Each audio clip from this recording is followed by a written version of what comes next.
You are listening to a free version of the Majority Report with Sam Seder. To support this show and get another 15 minutes of daily program, go to majority.fm, please. The Majority Report with Sam Seder.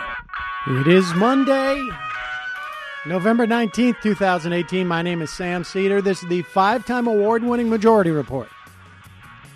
We are broadcasting live steps from the industrially ravaged Gowanus Canal in the heartland of America, downtown Brooklyn, USA.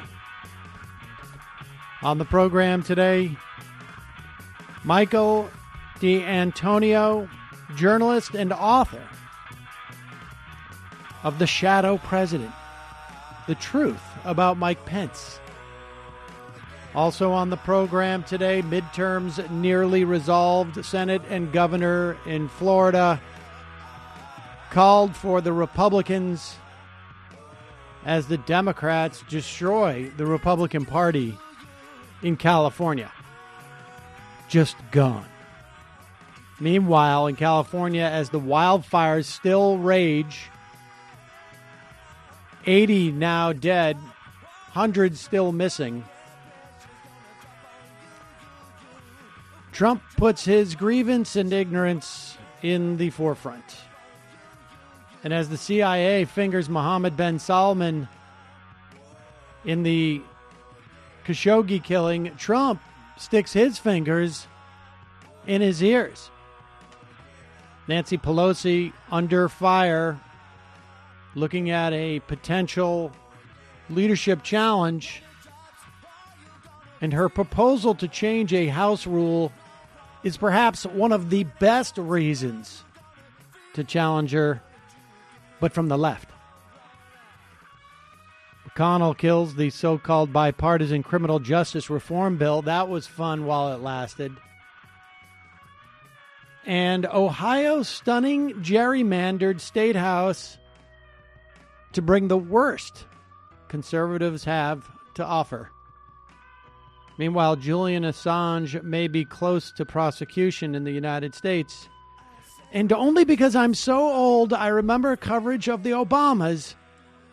Melania Trump's $200,000 hotel bill for a Toronto day trip.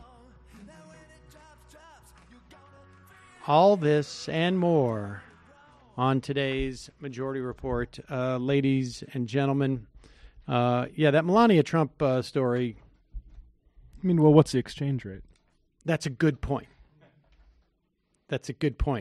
Favorable to you, those of us in the United States. So, but I don't know. Those stories tend to get a little petty, but like I say, only because I remembered the relentless multi-year project that was reporting on Michelle Obama's trip to Europe, that I even mentioned those things. But more importantly, I want to do this story up top here, just briefly.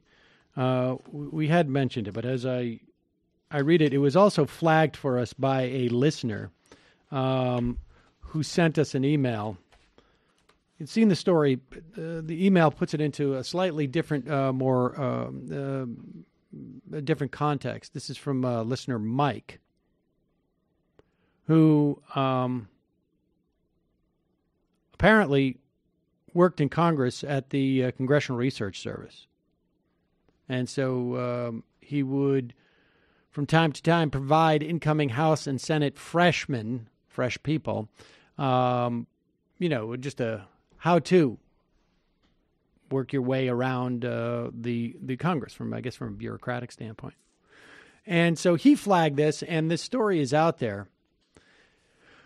There are now 17 incoming Democratic freshman representatives who have signed a letter saying that they will contest Nancy Pelosi as Speaker of the House. An 18th has also committed to that. She has not signed the letter. I think it's Spanberger who beat Dave Bratt.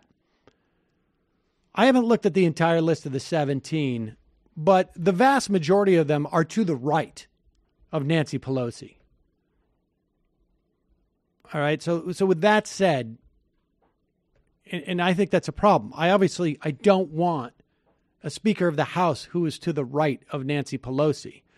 And I think people who have listened to this program for an extended period of time, I'm far more interested and think it would be far more helpful for the Democrats to replace Chuck Schumer, who I think is relentlessly bad and incompetent and worse, particularly in light of the recent revelations about his essentially moonlighting for Facebook. But there have been two things about what's going on, or three things that really stick out for me in terms of the Pelosi thing. One, that for those of us on the left who want to see a change in the Speaker of the House, it's important to make sure that we get something better. Now, that sounds a little bit less sexy and, in my mind, sort of basic. But there's a lot of people who lose sight of that. And I'm not convinced yet that there is a candidate on the left who can win. Remember, because the Republicans vote in this for the Speaker of the House. It's just ostensibly you need a certain amount of Democrats to maintain the majority. So Republicans could theoretically vote for a candidate, a more right-wing Democrat. They probably would vote for more left-wing. I mean, they would rather Nancy Pelosi because they've dedicated a significant amount of resources and time to demonize her. But to the extent that there is a reason to get rid of Pelosi, for me, the biggest reason for me in the past has been her stated support prior to the election even for PAYGO. What is PAYGO? PAYGO means that anything that the Congress passes, any programs that they vote for and pass, must be offset in terms of their cost. Pay as you go. No deficit spending. This is absurd from a policy perspective. It is absurd from a political perspective. There is no constituency out there for PAYGO. I was listening to, or reading Democracy in Chains again. The libertarian Koch brothers are big fans of PAYGO and have been for decades. Of course, because it constrains spending. And so Republicans get in, and this is the game that's played. Republicans get in, they increase the deficit, then they immediately find, after they've done this, they immediately find a more fiscal responsible profile. And that's the way that they use it. You know, they attempt to leverage the cutting of Social Security and Medicare, et cetera, et cetera. So PAYGO is a problem. And to set that as a constraint, it is almost like it's a transcendent policy insofar as it impacts every other policy and every other ability to push a progressive agenda. There's now a proposal in a change of the rules to the House because the incoming leadership gets to change the rules of how the House operates. You could do it every year at the beginning of the session. It is proposed by Pelosi and Massachusetts Representative Richard Neal. It would, quote, require a 3/5 supermajority to raise individual income taxes on the lowest earning 80% of taxpayers. Now, that sounds all well and good. First blush, it's like, yeah, good. Increase the taxes on the top 20%. Don't raise them on the rest of the country. The only problem with that is, as you start to realize it, particularly in light of PAYGO, in particular, you take a whole host of progressive policies off the table. Right now, that bottom 80%, incidentally, along with the top 20%, is paying essentially have the lowest income tax burdens in the history of the country. Well, maybe not the history, in modern times. since at least, let's say, 75 years. I suspect it's actually longer than that. But let's call it 75 years. And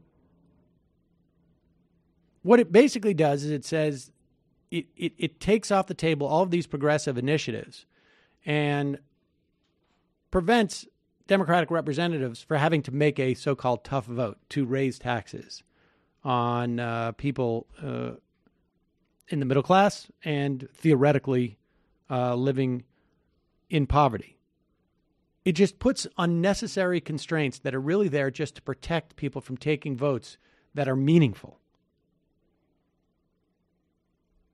If the Democrats want to actually pass a rule that is helpful in terms of, let's say, populist policies, then institute a 3/5 supermajority needed to cut Medicare or cut Medicaid or cut Social Security.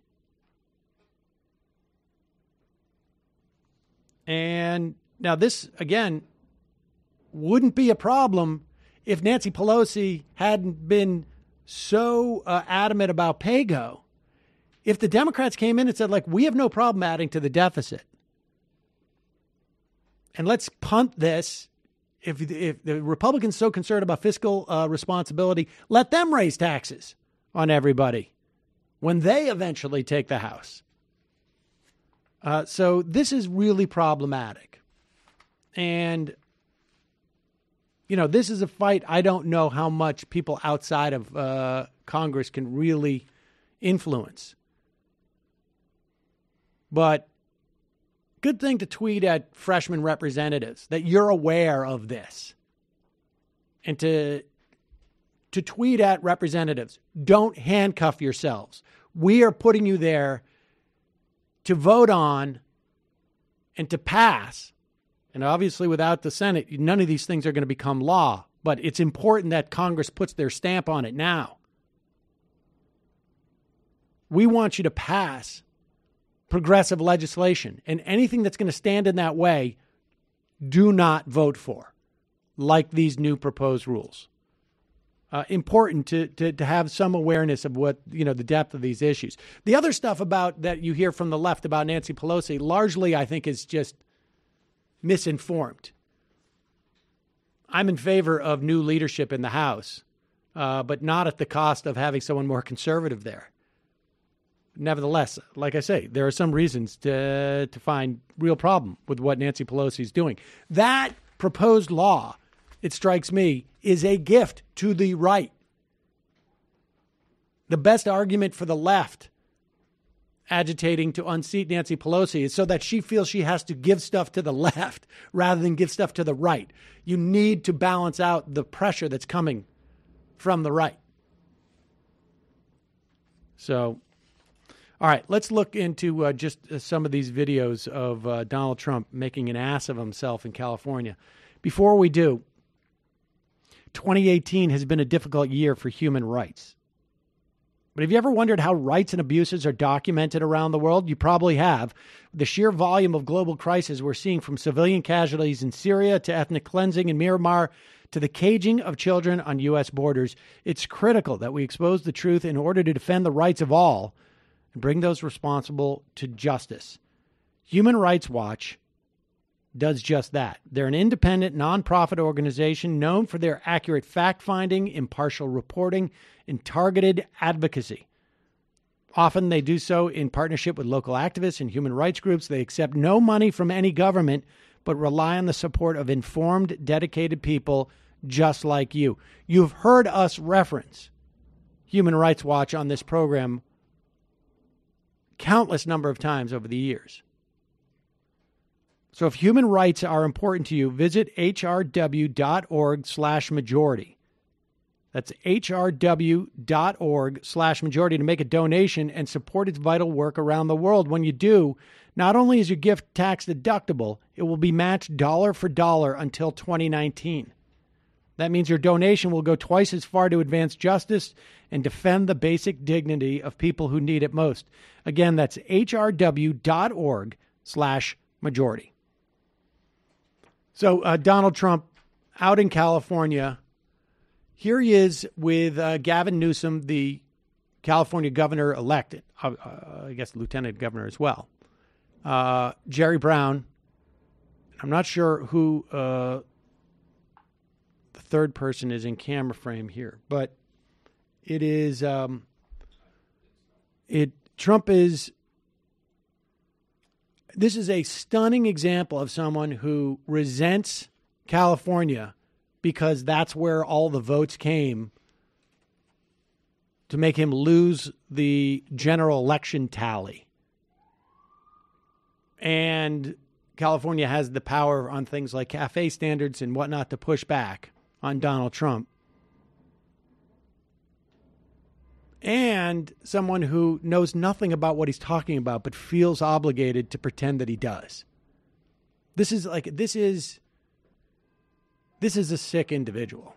But let's hear him. Here he is.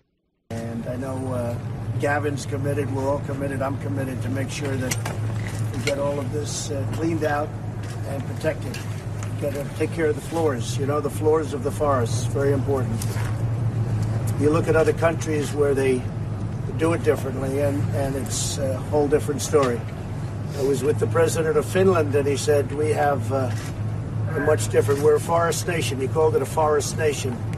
And they spend a lot of time on raking and cleaning and doing things, and they don't have any problem. And when it is, it's a very small problem.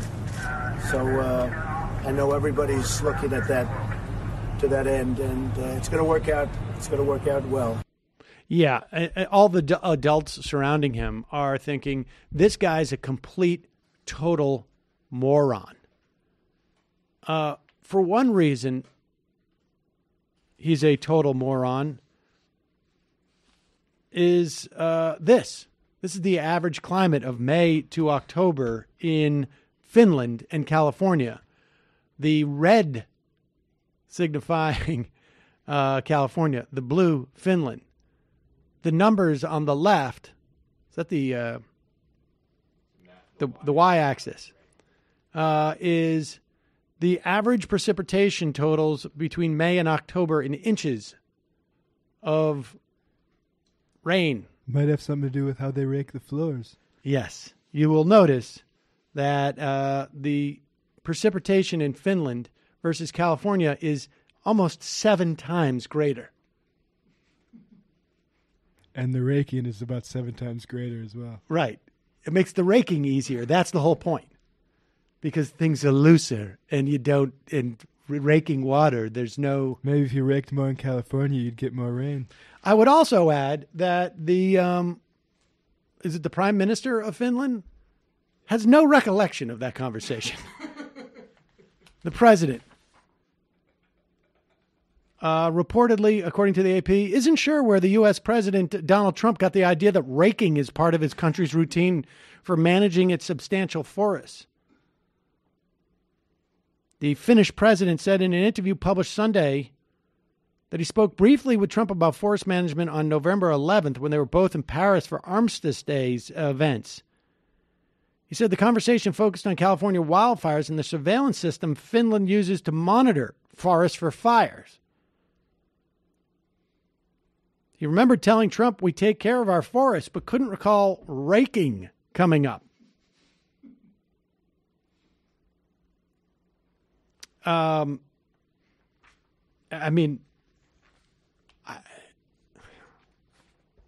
are you going to say? The guy's a moron.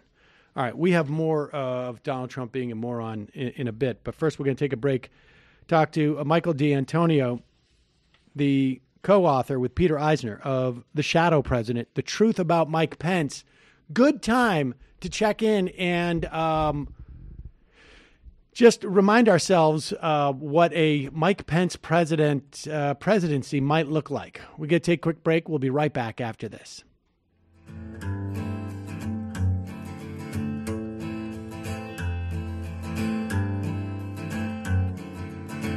Dear God, hope you got the letter and I pray you can make it better down here.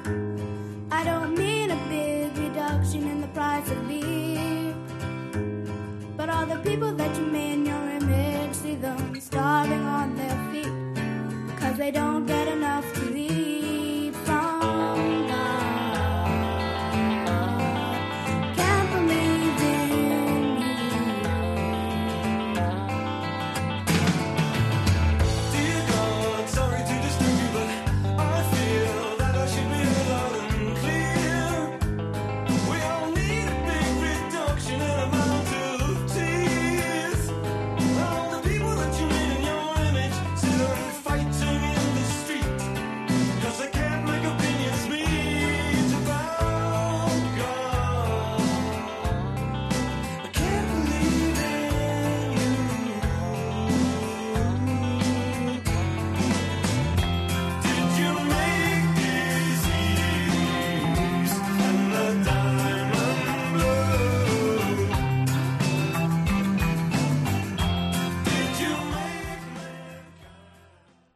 on the phone.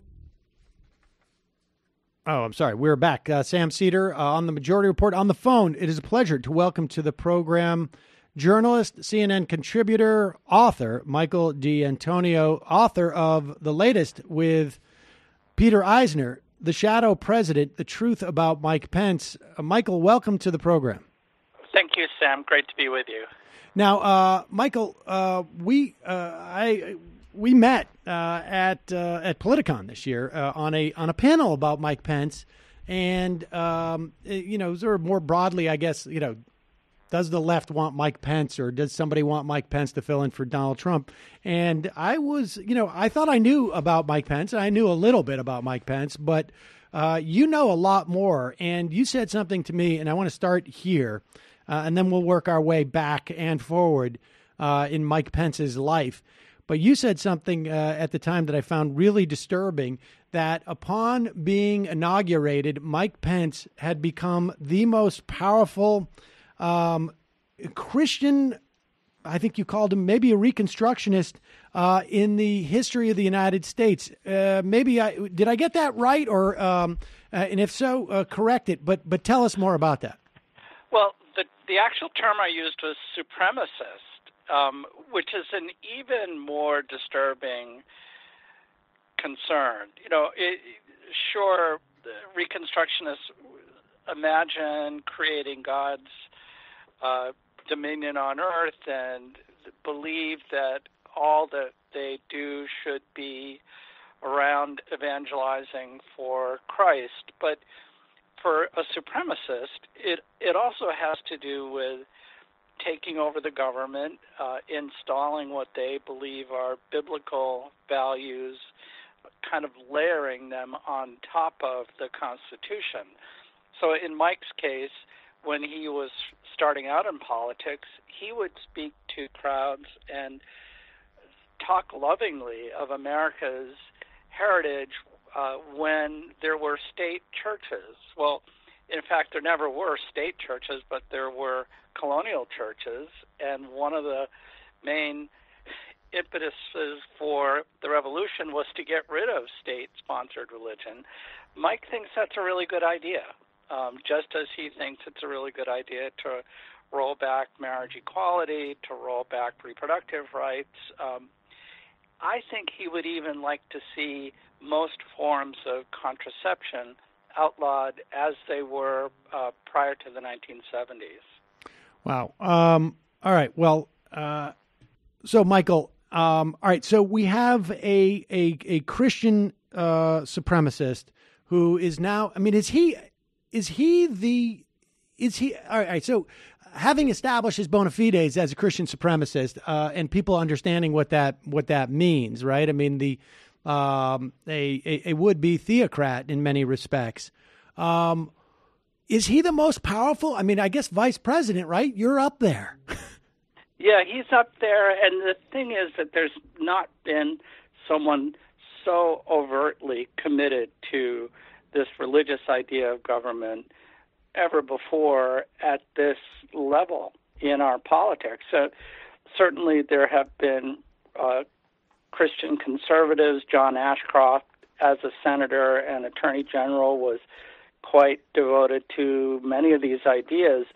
But we've never had someone who could, in a moment, become president. And that's really one of the few things required of the vice president, is to be prepared to step in. And he's been preparing for this all of his life. And the people around him all say, well, when the moment comes, Mike will be ready. That's the phrase that they always use, Mike will be ready. And he has salted throughout the government his own folks. Donald Trump arrived in Washington without very many connections and certainly no experience in government. But he leaned on Mike Pence to help him come up with appointments to every department in the government, and often at the very highest levels, there are Pence people in charge who are, I think, more loyal to him than they are to the president. All right. I want to put a pin in that and come back around to that. But that is the other aspect about this, that Pence is, in some respects, and maybe in some ways, and we'll come back around to this, is reminiscent on some level of Dick Cheney's relationship with George Bush. I don't think it's quite analogous, but the power dynamic in terms of personnel seems to me to be a little bit different than maybe we saw with Barack Obama and Joe Biden, or with Bill Clinton and Al Gore. But we'll circle back around to that. Let's go back into Mike Pence's history. A lot of people don't realize this, but Mike Pence was an AM talk radio host, a right-wing talk radio host. I should say I've got nothing against AM talk radio show hosts based on my own pedigree. But what was, I mean, what was he doing before then? I mean, because this guy was, I think he billed himself as being Rush Limbaugh, but nicer, right? Precisely. He would say, I'm a conservative, but I'm not angry about it, or that he was Rush Limbaugh on decaf. And he very much styled himself after Limbaugh. He tried to develop a strong radio voice, and he did develop that. He had a pretty strong personality, but the strength of it was this kind of all-American, I think of cornfields and flapping red, white, and blue flags. He wanted everybody to think that he was a nice guy. So he would say things that were quite radical. For example, he was a big advocate of prosecuting people in the military who formed relationships across rank. So there was a famous case of a woman officer who had an affair with a male officer, and he wanted her put in the brig. These are pretty extreme ideas. He was really worked up about the HIV/AIDS crisis. One of his first sponsors in the radio business, the owner of a radio station that he went on first, was a very wild-eyed preacher who had a lot of street protests against people advocating for equality back in the late 1980s, and was very out there in his radical statements about anybody who was different from him. And what's really fascinating about Mike is he didn't start out this way. He was born into a family that was traditional Irish Catholic. His parents and his grandparents were Democrats. They were really New Dealers. And he saw, I think, when he went off to college, that there was an advantage in being a right-wing evangelical Christian in rural Indiana, which was where he was from and where he would seek his first office. All right, so yeah, let's talk about him as a congressman. Not terribly effective from a legislative perspective. Is that that seems like an understatement. I mean, I guess you can't get worse than completely ineffective. But he seems to, from a legislative perspective, have been completely ineffective. He was. I mean, he couldn't even get a law passed that went after the problem of child pornography. He was so ineffective in his entire time in Congress, which was 10 years. He didn't pass a single bill. Now, he did manage to elevate himself. He first challenged John Boehner to be Speaker, and then sort of as a sop to the Christian right wing of the Republican Party, Boehner invited him into the leadership structure after he defeated him. So he was always about promoting himself, promoting his own power. And he was a reliable vote. So the NRA would have given him 100% grades. The Koch brothers and their organizations favored him. He was a great fundraiser. And this is something people failed to appreciate, is that he raised millions and millions of dollars that he didn't need. So he gave it away. And that's how you make friends in your caucus in the House of Representatives, is you raise lots of extra money, give it to your buddies, they use it in their campaigns, and then when the time arises and you're out campaigning either for, in this case, vice president or eventually president, and I think Mike will campaign for president, they're going to be on your side. Describe how the development, the relationship with the Koch brothers developed, because the Koch brothers, maybe this is I shouldn't say this is incongruous in any way. I mean, on some level, I wrote a book in that era about the sort of the free market fundamentalists and just the fundamentalists that basically made up the Republican Party.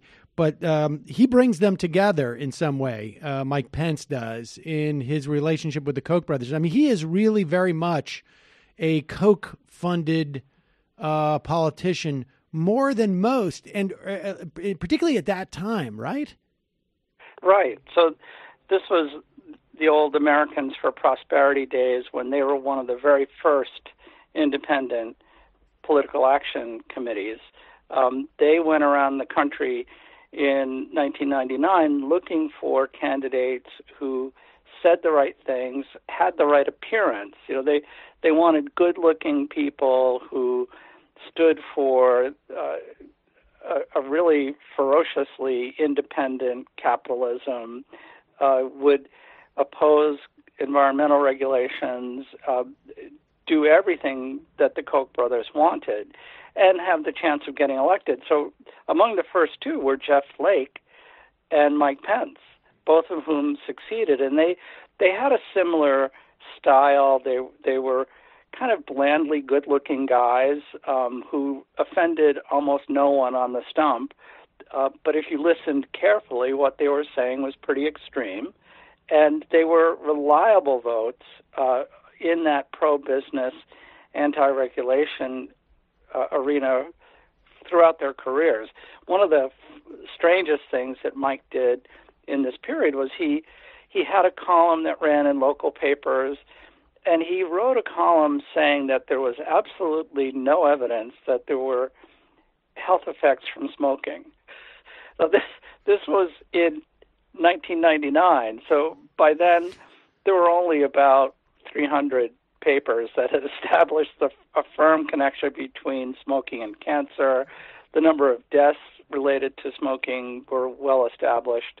But little known to many people was that not only was this a great anti-regulation position, you know, you could say that you were 100% against government regulation if you're standing up for tobacco, but Mike's family ran a chain of 200 convenience store gas stations where tobacco was a major profit source.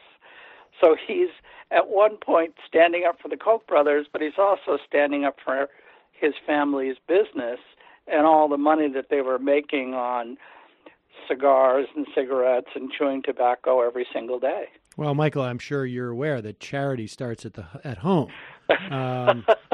Well, here's another funny thing that he has in common with Donald Trump. So you mentioned that he was a broadcaster, and this was before Trump was a broadcaster. And actually, Mike was on television in Indiana in addition to being on the radio. Long before Donald was on the boss on The Apprentice, Mike was the host of this TV show. But he also, his family went through one of the biggest bankruptcies in the history of the state of Indiana business. I believe that it was well over $100 million that they walked away from, leaving not only suppliers and vendors on the hook, but the state of Indiana. They were left with millions of dollars in cleanup costs at gas stations where the Pence companies had poured all kinds of things into the ground. So he's got both broadcasting and bankruptcy and all sorts of other tricks in common with Donald Trump. So there's not as much difference between them as people would like to believe. So in the, I can't remember if it was the late aughts, mid-aughts, he leaves Congress to become, to run for governor. Must have been the late aughts, I guess, or maybe just in like 2010. Is it? I mean, because he was an extremely, by the end of his first term, and he was going to try and run for re-election when he became vice president. He was unpopular. He was significantly unpopular, if I remember correctly. He was. So he left 12 and ran for governor of Indiana then. Now, a Republican in that state kind of starts out with a huge advantage because the registration favors them, and you almost have to try to lose. And he almost did lose. But he got into office and then proceeded to do all kinds of stuff that nobody liked. And one of the main things that he did that really alienated not only great swaths of the electorate, but the Republican establishment, was this thing called the Religious Freedom Restoration Act, or RFRA. And what this was a law that said it's okay to discriminate on the basis of sexual identity. So if you were running a business and someone came in to buy invitations for a same-sex wedding or a wedding cake, or really if they had any view that was different from yours on a religious basis, you could refuse to serve them. And he actually got this through the state legislature and signed it. And the thing, everything sort of hit the fan when a picture from the signing ceremony, which was held in secret, was actually released. And if you looked at this photo, you'd see something that was kind of a modern-day Last Supper painting, with Mike seated at his desk with his pen in hand, surrounded by preachers and Catholic nuns and Orthodox Jewish people, all fully recognizable from their clothing. And the state erupted. You know, the conservative Indianapolis newspaper ran one headline on the front page, and it was in huge type, and it just said, "Fix this," because businesses were saying they were going to move out of the state. The NCAA was saying it was going to no longer hold tournaments in Indianapolis. It was a disaster, and he backtracked on it as quickly as he could. And we should say, I mean, ultimately, the on a federal level, it was the federal RFRA that was almost like revived in some respects in the Hobby Lobby case, where the ACA, where RFRA was basically used, if I'm not mistaken, as this sort of the leverage point in allowing for Hobby Lobby as a closely held business not to have to offer certain health insurance benefits to its employees because it was offensive to the owner's religion. Right. And so, go ahead. Well, this was Mike being a little bit ahead of his time. You know, he wanted to do this by statute, and the case involving the ACA wound up being a Supreme Court case, and now it's more.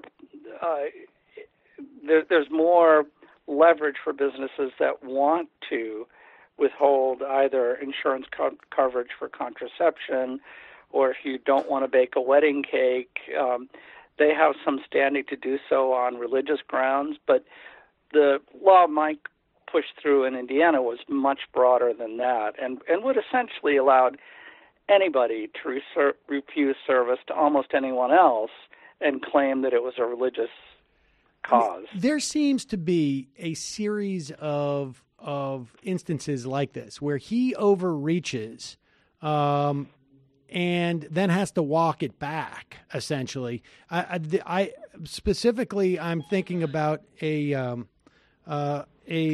situation where it was a case I had interviewed actually an attorney about it, where at one point he and his Department of Adoption Services, or I can't remember, like child welfare services in the state, basically cut the funding to foster parents or parents who adopt kids with special needs.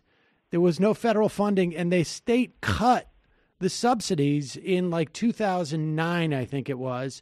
They ultimately were sued. He had to sort of reinstitute those payments. But what's going on here? Like what? There's just a series of these things. Because on one hand, that paints him as a guy who's like, I just am deeply religious, and I have these principles that are nuts to a large segment of the population, even in my home state. But I go forward until I'm slapped back. But then we have a vision of a far more mercenary guy, it seems to me, who has become vice president. Well, you're right. And it's a good observation that on some of these cases, it does seem to be religiously motivated. But in other cases, it's this overstepping almost as a matter of wielding power and refusing to compromise. There were two really important examples of this while he was governor.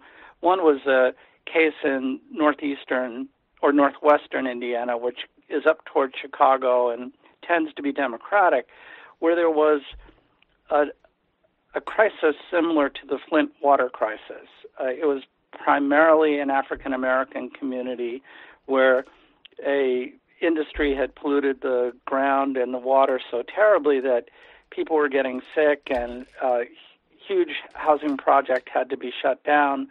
And Mike refused to intervene, refused to give them disaster assistance, just insisted there was nothing wrong and that he did not have to act.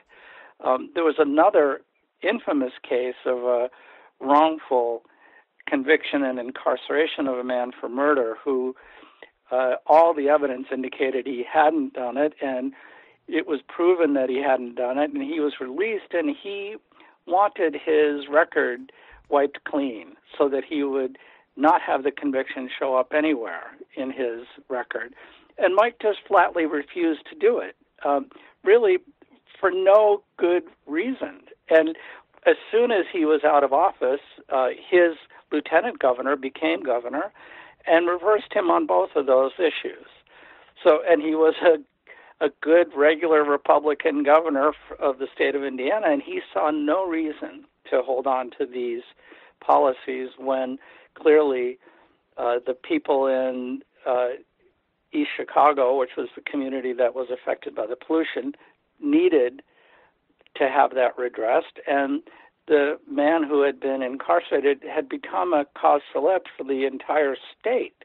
And what's amazing about this is it's sort of like the case with the border separations and Trump, where even Franklin Graham Jr. was saying, we can't abide this separation of these children and their parents.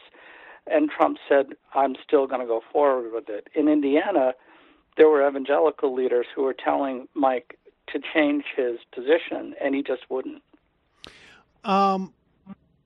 So Mike Pence came to us via Paul Manafort, and I think there's a story that has been reported in multiple places that Manafort brought Trump in to look at Pence as vice president, that Trump was leaning towards Chris Christie, and Manafort pretended that the jet that brought Trump in was broken and that they had to stay overnight so that he would have more time with Mike Pence.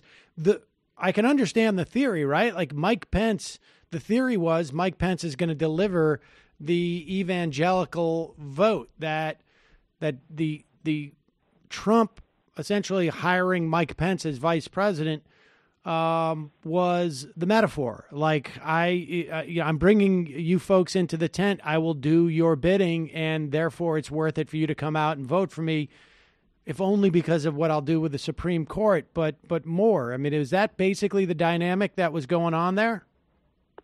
That is the dynamic, and there is a a whole theological backdrop for all of this, where people talk about the biblical story of Cyrus and the fact that as a non-believer king, he allowed a Jewish man to be his key advisor, and he protected the Jews in Cyrus's kingdom and encouraged Cyrus to act in a just manner and to therefore serve God. And this is taught in Christian right churches today, that Donald Trump is Cyrus, and Pence is the person who will moderate him and mediate on God's behalf and usher in the kingdom, despite the fact that there is this awful person in the Oval Office. So none of what Trump does, none of the sins that he's committed in the past, none of the outrages that he continues to commit matter, because Mike Pence has his eye on him. And Pence believes that he's destined to be president and that God intends for that to happen anyway. And I think most of the Christian right world assumes that this will be the case too. So he's in this caretaker position, kind of looking over Trump's shoulder.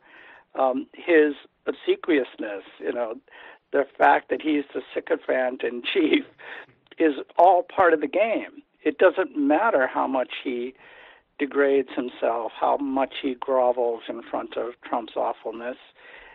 He's there for one purpose, and that's why the Christian right is going to remain loyal to the president.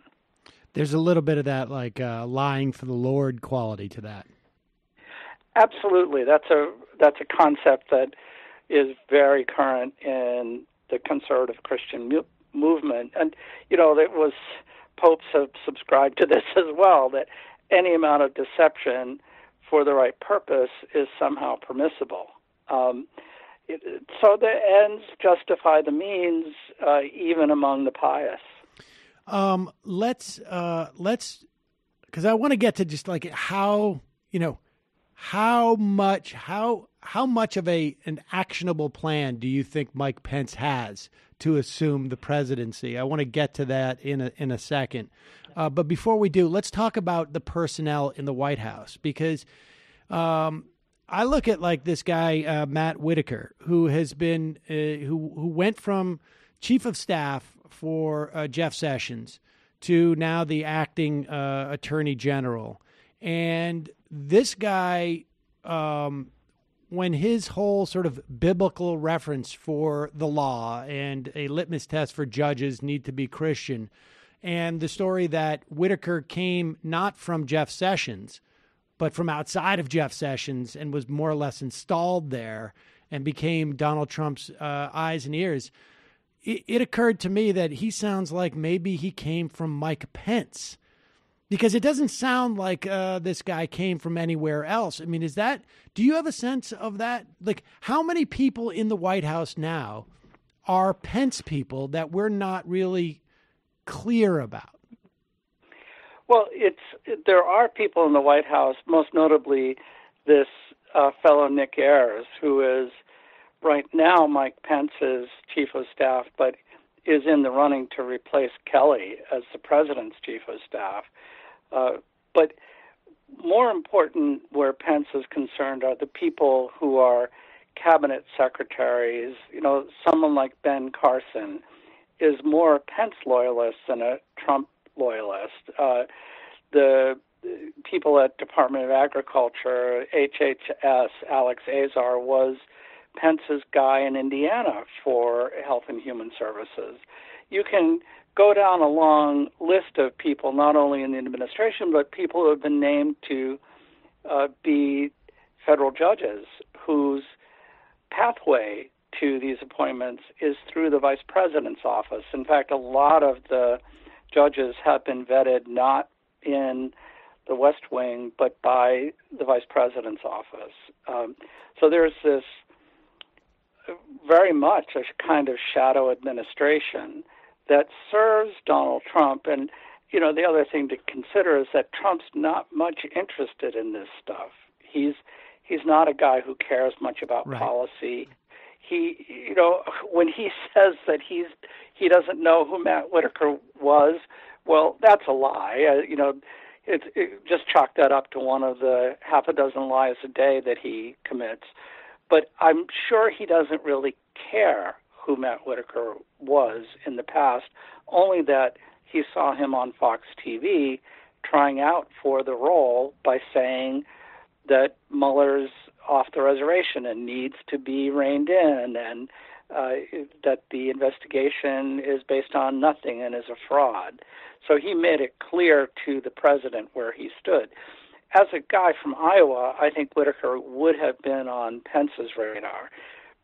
Years ago, before Donald Trump even considered running for president in 2016, Mike Pence was working in Iowa and New Hampshire and South Carolina to develop his primary and caucus state contacts for his own run for president. So Whitaker would have been on his radar, as would have been Sam Clovis, who's another controversial figure in the Department of Agriculture and is Whitaker's buddy in Iowa. Right. So there is this reality that you're going to find more connections between Pence and the players in the Trump administration that go back deeper than for the president and any of these figures. How much of a plan do you imagine that Mike Pence has to become president? I mean,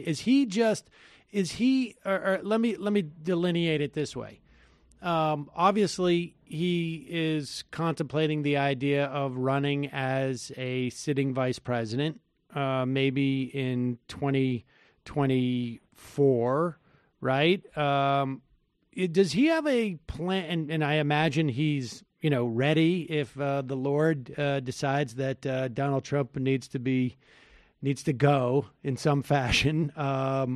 That Pence is ready to step in. But do you think that Mike Pence, like when we saw that letter that was released weeks before the midterm elections from an anonymous source within somewhere in the administration, I doubt it was Mike Pence writing this thing, but to what extent do you think that he had any close proximity to the writer or awareness that this was going to be written? A, and B, that's another way of asking, like, does Mike Pence also have a maybe we can expedite this or have the chips fall in a certain way plan? Well, he's a pretty ruthless guy. For all of his milquetoast exterior and claiming to be so nice and promoting the president, when he sees his opportunities, he grabs them. And I would be very surprised if the vice president didn't know that anonymous letter was coming. And I really have to assume that he knows who wrote it, and is not unhappy about the fact that it was published. He's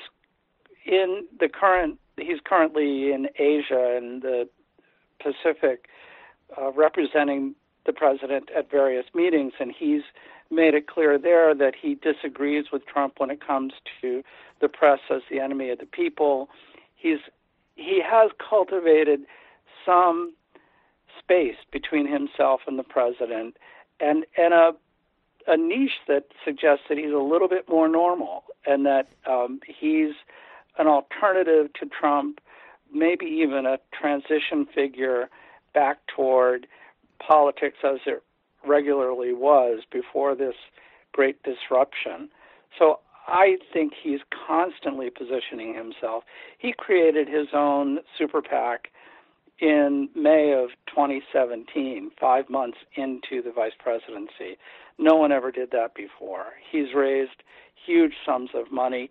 He spent more time on the road talking to local Republicans than the president has, and we know how much he enjoys going around doing rallies. So his network continues to develop and grow. The expectations for him in the future are greater than they ever were. I actually think Nikki Haley left the United Nations to prepare herself to be on a Pence-Haley ticket in 2024. So we've not seen anything yet from Mike Pence. Wow. Well, that seems like a good place to wrap this up. Michael D'Antonio, the book is The Shadow President, The Truth About Mike Pence. You know what? Before we go, I got to ask this, okay? There are, I think people not of the fundamentalist ilk look upon Mike Pence's relationship with his wife as, at the very least, anachronistic, I guess, right? And what do we know about Mike Pence? Like how, I think there's a facile response to that. Like Mike Pence, is really, really concerned about, maintaining control over his sexual urges, which may be, all over the place to a certain extent. Is there anything beyond the fact that that in the course of your reporting that Mike Pence is anything other than more or less the type of guy who would walk out of The Handmaid's Tale? Well, he's obviously a very repressed guy. There's so much effort being made at containing and controlling his sexuality, his emotions, that you have to think that there's some fear there, that he's worried about those aspects of being a human being. When he asked Karen to marry him, he told friends that he had to forgive her for not being a virgin because she had been married before. So this goes way back. I think his fear of passion and sexuality and perhaps women is well established. I think the president's fear of women is well established. That's why he's so angry at them and tries to belittle women at every chance he gets. Beyond that, I think that the Pences have this meeting of the minds where she's every bit as ambitious as he is. He respects her judgment politically, and in a lot of ways, it's sort of like surprise, surprise, Bill and Hillary Clinton. They're a power couple. They've pursued these ambitions together, and I think she takes every bit as much pleasure from the exercise of power and the achievements that he's notched in his career as he does. That's interesting. I just saw a screening of Vice about Dick Cheney, and the relationship between Lynn Cheney and Dick Cheney is every much as much a shared venture. In some respects, Dick Cheney, by the account of this film, is a Lynn Cheney project. And it's striking in many respects. But Michael D'Antonio, the book is The Shadow President, The Truth About Mike Pence. We'll put a link to that at majority.fm. Thanks so much for your time today. I really appreciate it. Thanks, Sam. All right, folks. Going to head into the fun half, wherein we will play. Well, let's play one more clip of Donald Trump being a complete just moron. I mean, I can only imagine the sense of, someone like Jerry Brown walking around being, a normal human being, and all the other people there, obviously, as well. Being a normal human being, being aware of the human suffering that's going around, being aware of the implications of climate change and how it is likely that what they're witnessing is not a one-off incident, but a continuance of a trajectory and a glimpse into the future of what's going to be going on in California. And then to be sitting there with this moron who has no human empathy, but an intense desire to appear as if he knows what he's talking about, but exercising not even the slightest bit of effort to do so. I've been in some rather uncomfortable situations where I've been sitting around people I don't like, but I've never had to do this, frankly. Here he is. This is him talking about him being in pleasure, right? Is that it? Yeah. They're in a place called Paradise, California. Here is Donald Trump trying to remember that. You don't really see the gravity of it. I mean, as big as they look on the tube, you don't see what's going on until you come here. And what we saw at Pleasure, what a name right now. But what we just saw, we just left Pleasure. Paradise. For Paradise. And what we just saw at Paradise is just, it's just not acceptable. Right. Pleasure, Paradise. Two different. You can see why I'd make the mistake. It starts with a P. It starts with a P. Here is Donald Trump also showing his ignorance as to, he's already earlier said, Finland doesn't have this problem. Why do we have this problem? Finland, like we already expressed, has 2 to 3 times more precipitation. Or no, was it 7 times more precipitation during the months of May to October, which will, for those of you who are Trump supporters, that much rain and precipitation will make the starting of forest fires that much less likely, and the intensity of those fires much less so because things aren't as dry. Here is Donald Trump addressing the likelihood that climate change has implications for creating essentially really dry environment in California that would lead to intense forest fires. Does seeing this devastation, though, change your opinion at all on climate change, Mr. President? No. I have a strong opinion. I want great climate. We're going to have that, and we're going to have forests that are very safe, because we can't go through this every year. We go through this, so we're going to have safe forests, and that's happening as we speak. You said you need to be changing the fire management. Should the state and local officials have been done? No, we're going to work together with the federal government. No, state, local, and federal government. The federal government's going to work with the state and local, and we're going to help them with funding.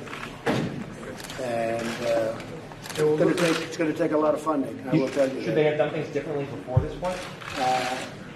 A lot of things have been learned.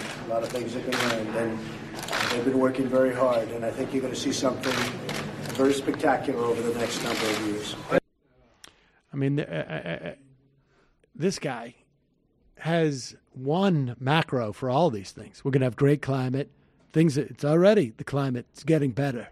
That's his favorite mode. This is the same mode he was in when he was throwing paper towels out in Puerto Rico. Strutting around, getting to wear the coat, the USA hat. It's so much about containment for him as well, like the idea that we can make safe forests. We're going to have a safe forest, right. The forests are going to be great. They're going to be safe. It's happening. It's already happening. We're probably 3 weeks. 6 to 3 weeks, 3 to 6 weeks. Great forests, happy, safe forests. And he, in that moment where he's close to Jerry Brown, right? Lessons have been learned.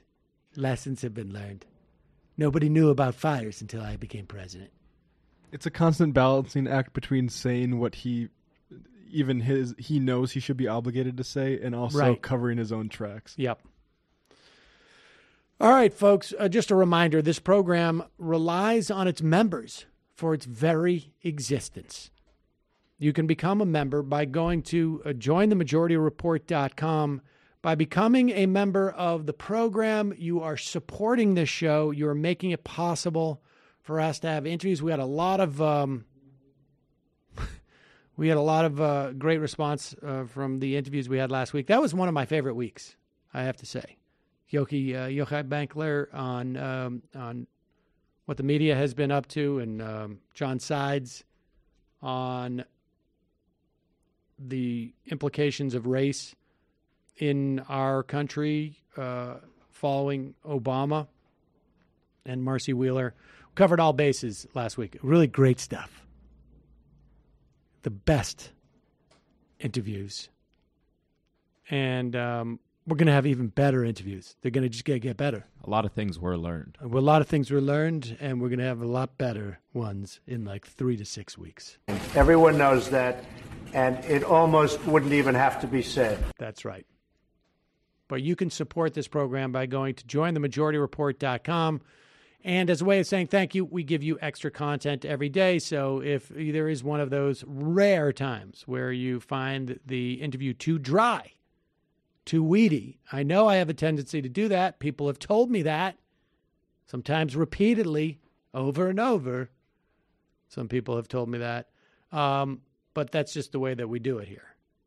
It's kind of like that chart that we just showed earlier with the Norway, California. It's dry. There's some drier stuff. There's some drier stuff. That's right. More wet stuff. More wet stuff. But, yeah, I mean, I've been told in the past, like, you should do the fun half as the free show in the interviews, but no, it's not the way I want to do it.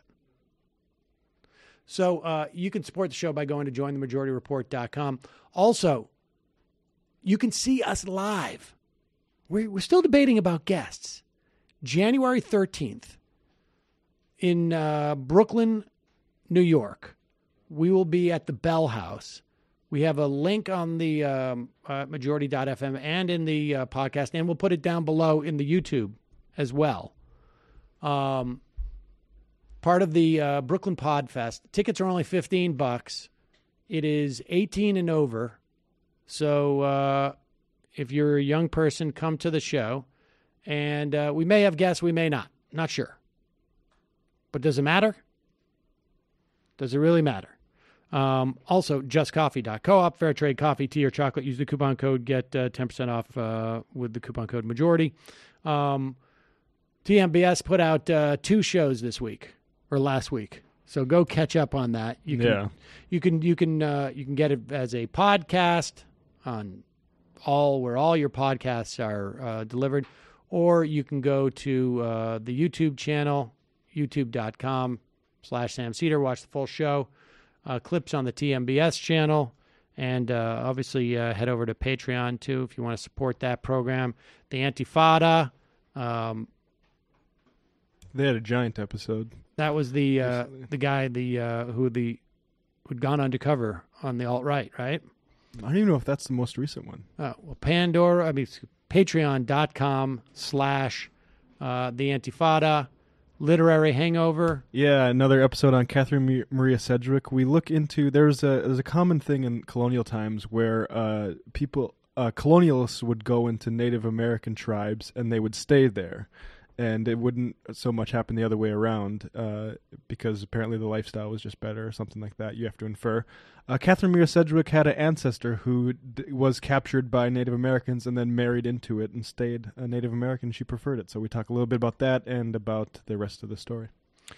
Check that all out. Head into the fun half, 646-257-3920. Oh, I'm going to talk about a libertarian debate that we're going to have coming up, too. We will talk about that in the fun half, 646-257-3920. See you there.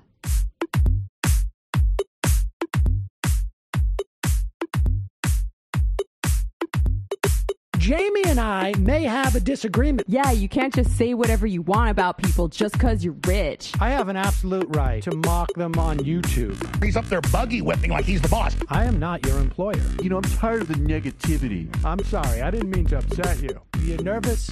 You're a little bit upset? You're riled up? Yeah, maybe you should rethink your defense of that, you fucking idiots. We're just going to get rid of you. All right. But dude. You want to smoke this joint? Yes. Do you feel like you are a dinosaur? Some good shit. Exactly. I'm happy now. It's a win-win. It's a win-win-win. Oh, hell yeah. Now listen to me. 2, 3, 4, 5 times. 847-906-5014. 572-38. 56, 27, 1/2, 5/8, 3.9 billion. Wow. He's the ultimate math nerd. Don't you see? Why don't you get a real job instead of spewing vitriol and hatred, you left-wing Limbaugh? Everybody's taking their dumb juice today. Come on, Sammy! Dance, dance, dance.